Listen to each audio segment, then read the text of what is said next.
Have you ever felt like life is unfair? No matter how much you pray, no matter how hard you work, it feels like the universe just ignores you. You ask God for bread and somehow end up with a rock. And in those moments, the first question that pops into our mind is, does God even hear me?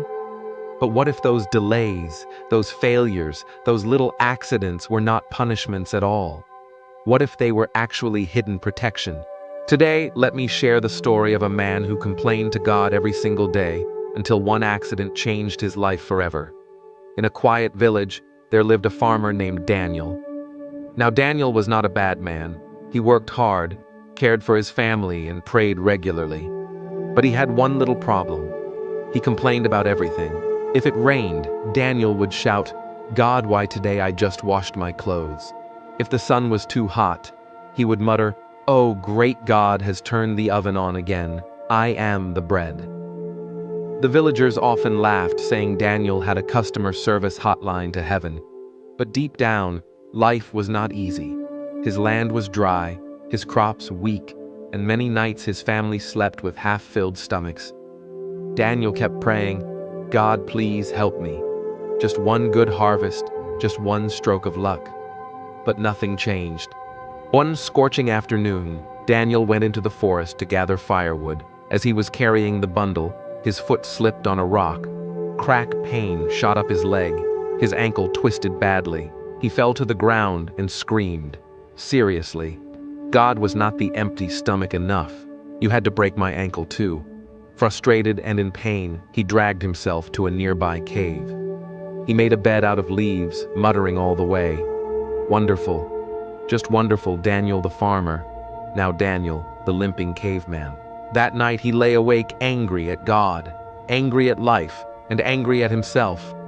But then, as midnight fell, he heard something. Distant screams, horses, the crackle of fire. Daniel's heart raced. He limped to the cave entrance and looked out. From the hilltop, he saw torches blazing in his village. Bandits had attacked. Houses were burning. People were crying. Crops were stolen. Daniel's home, his own family, was caught in the chaos. His stomach dropped. His first thought was guilt. If I was not injured, I would have been there. I should be protecting them. But then a terrifying realization hit him. If he had been there, he would have been taken, or worse. The very ankle injury he cursed just hours earlier had kept him hidden safe alive. The next morning, when the bandits were gone, Daniel limped back to the village. His home was damaged, his crops destroyed, but his family was alive. With tears in his eyes, Daniel lifted his face to the sky and whispered, "God, I am sorry I kept shouting at you when you were protecting me all along. I was cursing you for not answering my prayers.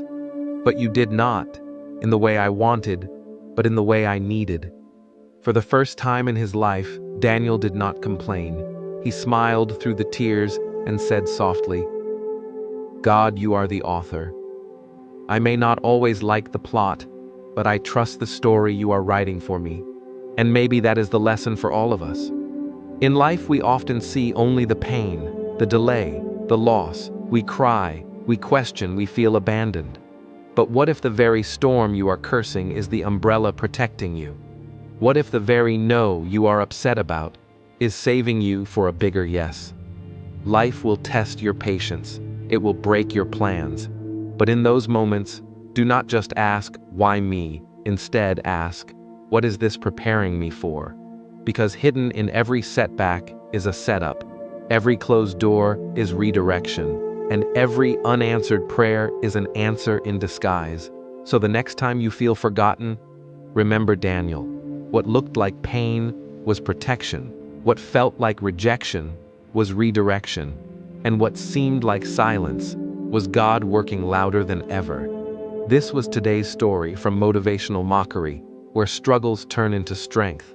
If it inspired you, share it with someone who needs hope, and do not forget to subscribe for more powerful stories. Together, let us keep spreading light.